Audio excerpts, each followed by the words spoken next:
If you're a green card holder, visa holder, or anyone planning to travel in or out of the United States, December 26 marks a significant change in how you'll experience border crossings. Starting that date, a new nationwide system goes into effect that will fundamentally change how the U.S. tracks and verifies the identity of every non-citizen entering or leaving the country. This isn't speculation or rumor, this is official policy from the Department of Homeland Security, and it affects millions of travelers, whether you're a student on an F-1 visa, a worker on an H-1B, a lawful permanent resident, or visiting family on a tourist visa.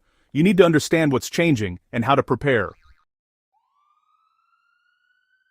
Stay with me, because I'm going to break down everything you need to know about this new biometric entry-exit system in clear, practical terms. Welcome back to World Discoverer Hub, your trusted source for accurate, verified information about U.S. immigration policy and travel requirements.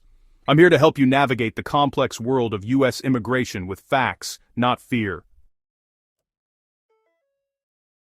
Today we're covering one of the most significant changes to border processing in recent years, the nationwide expansion of biometric collection for all non-citizens. This change has been years in development, and it represents the final implementation of a mandate that Congress first ordered after the September 11th attacks more than 2 decades ago.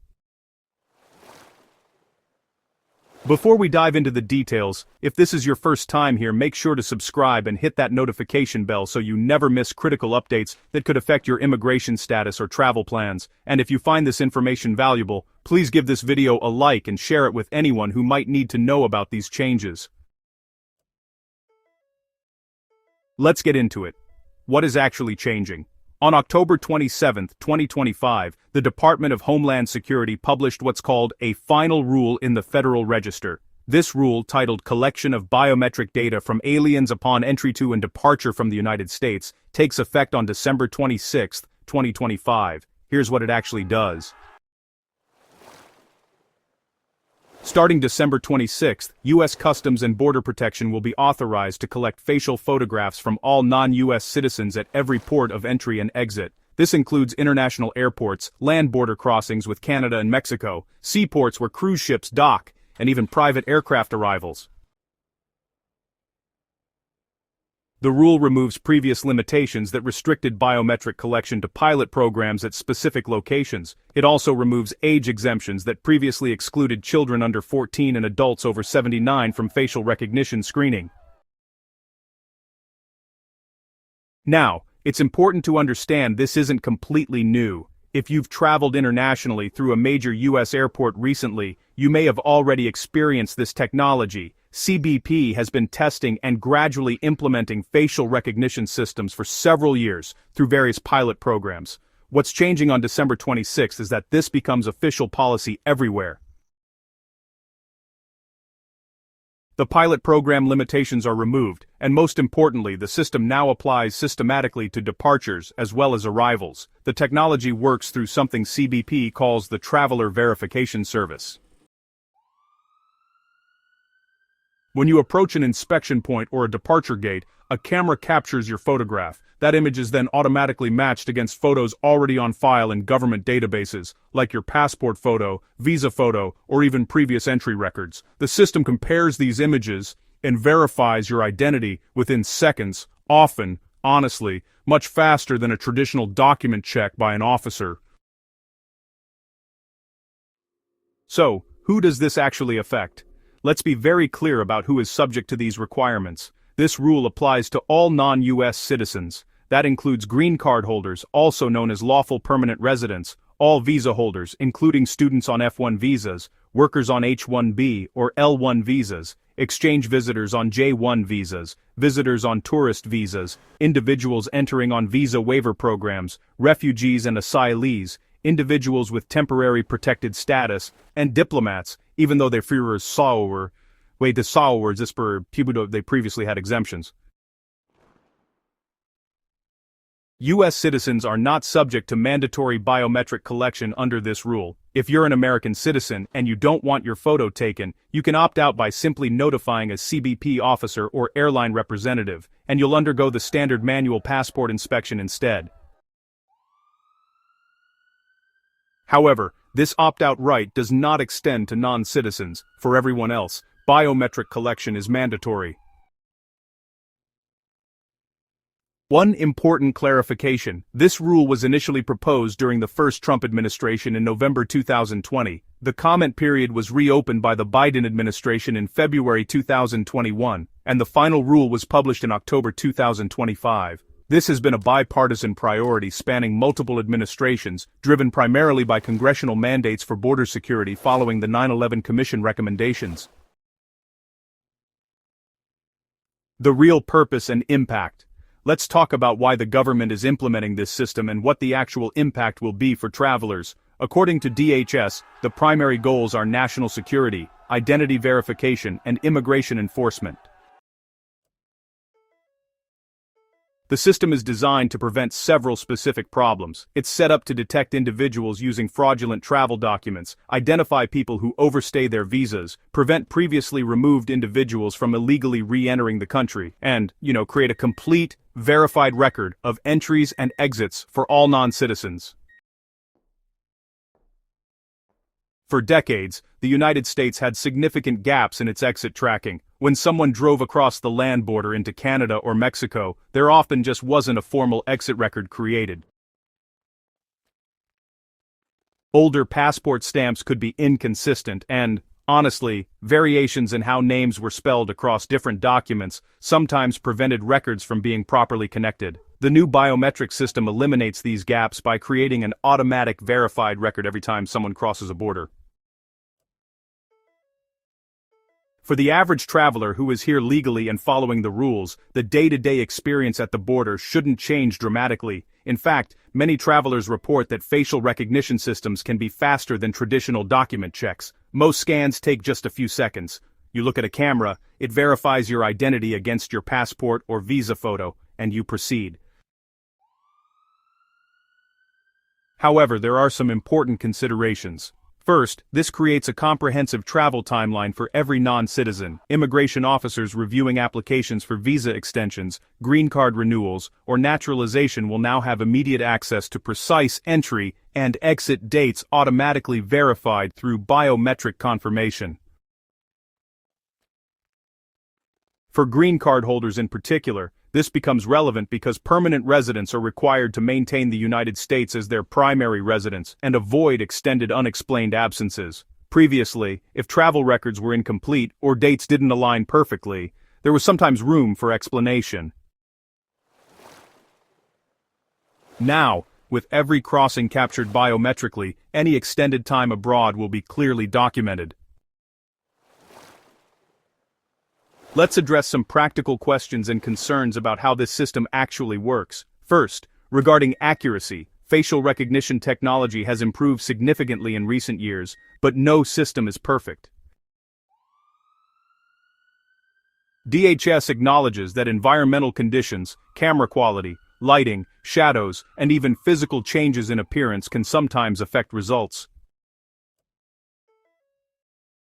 So, studies cited by government officials show that facial recognition systems can have different accuracy rates across demographic groups. Some research actually indicates that people with darker skin tones, women, and older travelers may be more likely to experience matching difficulties.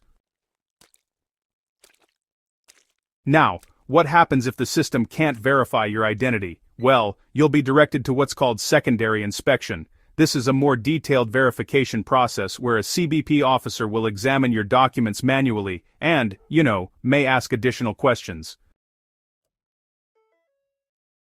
In most cases, this resolves quickly once your documents are examined in person. However, it can add time to your border crossing, which is definitely something to keep in mind if you're on a tight schedule.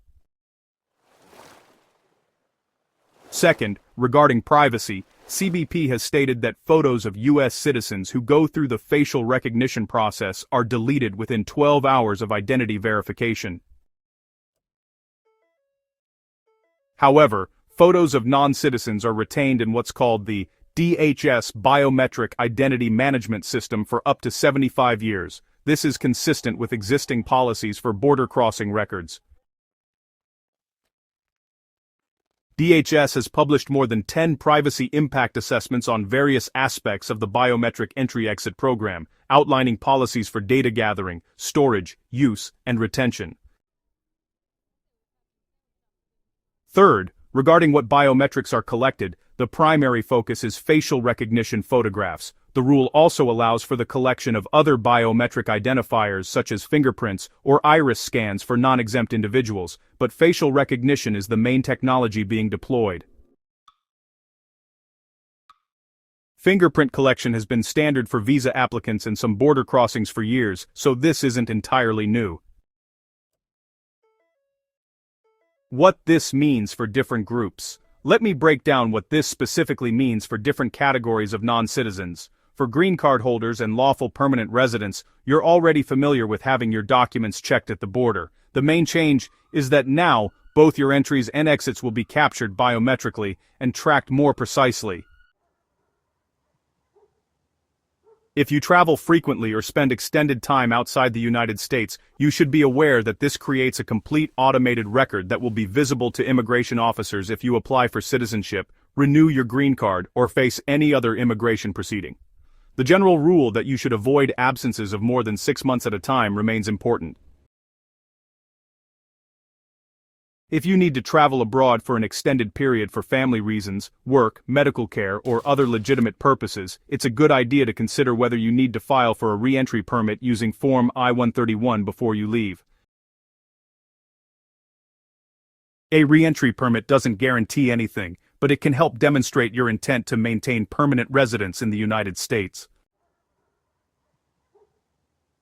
For visa holders, including students, workers, and visitors, the biometric system will create a verified timeline of your presence in the United States. This is particularly important for visa holders who have specific time limits on their authorized stay. If you overstay your visa, even by a few days, that overstay will now be documented automatically through the biometric exit system. For students on F1 visas who have duration of status rather than a specific end date on their I-20, maintaining proper status and ensuring you depart or change status appropriately becomes even more important because the records will be precise and automatic.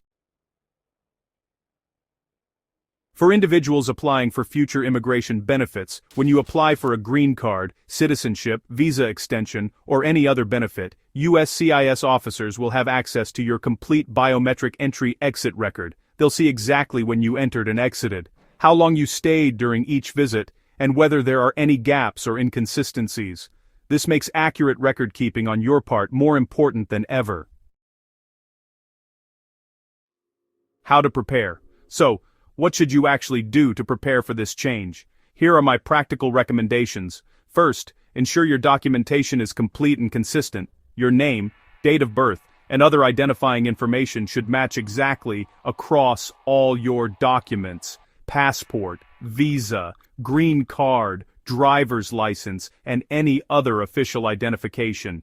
If you've changed your name due to marriage, divorce, or any other reason, make sure you have the legal documents that prove the name change, and consider whether you need to update your immigration documents to reflect the current name. Inconsistencies can cause delays or confusion when the biometric system tries to match your current appearance to records on file. Second, maintain clear evidence of your U.S. ties. This is especially important for green card holders. Keep documentation that demonstrates the United States as your primary home. This includes lease agreements or mortgage statements, utility bills in your name, bank and credit card statements showing U.S. activity, employment records and pay stubs, school enrollment records for your children, medical and dental appointments, membership in local organizations, and, well, anything else that shows your daily life is rooted in the United States. These documents become particularly important if you ever need to explain travel patterns or demonstrate that you haven't abandoned your permanent residence. Third, monitor your time abroad carefully. If you're a green card holder, keep your own personal log of when you leave and return to the United States. Don't rely solely on passport stamps or memory. With the new biometric system creating precise records, you'll want to ensure your own records match what the government has. For visa holders, make absolutely certain you understand the terms of your authorized stay and don't overstay, even by a single day. Fourth, check your documents before traveling. Before any international trip, verify that your passport is valid for at least 6 months beyond your planned return date, that your visa or green card hasn't expired, and that you have all necessary documentation for re-entry. If you're a green card holder who's been outside the United States for close to 6 months, make sure you can explain the reason for your extended absence and have documentation to support it. Fifth, secure your digital privacy. This isn't directly related to the biometric system, but it's worth mentioning. Customs and Border Protection officers have the authority to examine electronic devices at the border. Before you travel internationally, back up your data, use strong passwords, remove any sensitive information that could be misinterpreted, and be prepared for the possibility of device inspection. Most travelers pass through without any issues, but honestly, it's better to be prepared. Sixth, if you have prior immigration issues, consider consulting an attorney before traveling. If you've had a previous overstay, any criminal arrests or convictions, unresolved immigration cases, or significant gaps in your residence history, it may be wise to speak with a qualified immigration attorney before you leave the country. Many immigration complications are easier to resolve while you're physically present in the United States, rather than trying to re-enter after a problem is flagged at the border. Let's talk about the timeline. The rule takes effect December 26, 2025, but full implementation across all ports of entry will be phased in over approximately 3 to 5 years. CBP has already deployed facial recognition systems at many major international airports, and some land ports and seaports have pilot programs in operation. The December 26th effective date means CBP has full legal authority to expand the system to any port of entry, but they'll prioritize high-volume locations first and gradually expand to smaller crossings. Public comments on specific aspects of the implementation process, particularly regarding newly implemented transportation modalities like sea exit private aircraft and vehicle entry-exit at land borders, are being accepted through November 26, 2025. While the rule itself is final, DHS is still seeking input on how certain collection processes should work and what the costs and benefits are for different transportation types. I want to provide some context so you understand where this fits in the bigger picture of U.S. immigration policy. The biometric entry-exit system isn't a sudden new invention. Congress first mandated it more than 2 decades ago following the September 11th attacks, when the 9/11 Commission identified comprehensive border tracking as an essential national security measure. Since then, multiple administrations and Congresses, both Republican and Democrat, have pushed for its implementation. Previous attempts struggled with technical limitations, funding constraints, and the logistical challenges of deploying the system across thousands of border crossing points. What's different now is that the technology has matured, CBP has gained operational experience through years of pilot programs, and Congress has provided funding for a full-scale rollout. The system you'll encounter starting December 26 has been tested extensively at select airports and crossings, refined based on real-world performance and evaluated through numerous privacy and security reviews. This is also part of a broader trend toward digitization and automation in immigration processing. USCIS has been adopting new technologies for application processing, case management, and verification. The goal, according to the government, is to improve security, reduce fraud, and create more efficient systems. However, this also means that accurate record-keeping, consistent documentation, and compliance with immigration requirements are more important than ever. So, here are some final thoughts. Let me be clear about what this rule does and doesn't mean. This is not a travel ban, it's not a new basis for denying entry to people with valid documents, it's not creating new immigration requirements beyond what already existed. What it is doing is creating a comprehensive automated system for verifying identity and tracking entry and exit for everyone who isn't a United States citizen. For the vast majority of travelers who are here legally, following the terms of their visas or permanent residence, and maintaining proper documentation, this should simply become a routine part of international travel, maybe even faster and more efficient than traditional document checks. The key is preparation, understanding what's changing, keeping your documents current and consistent, maintaining clear records of your time in the United States, and making sure you're in full compliance with your immigration status. If you're uncertain about your specific situation, if you have a complicated travel history, or if you're concerned about how this might affect your future immigration applications, it's always best to consult with a qualified immigration attorney who can review your individual circumstances and provide personalized advice. I hope this breakdown has given you a clear understanding of the new biometric entry-exit system, what changes on December 26th, and how to prepare. My goal with this channel is always to provide you with accurate, practical information based on official sources and verified facts. No fear-mongering, no speculation, just the information you need to make informed decisions about your immigration journey. If you found this video helpful, please give it a like and subscribe to U.S. visa updates for more comprehensive coverage of immigration policy changes, visa updates, and practical guidance for navigating the U.S. immigration system. Hit that notification bell so you're always informed when significant changes happen that could affect you or your family.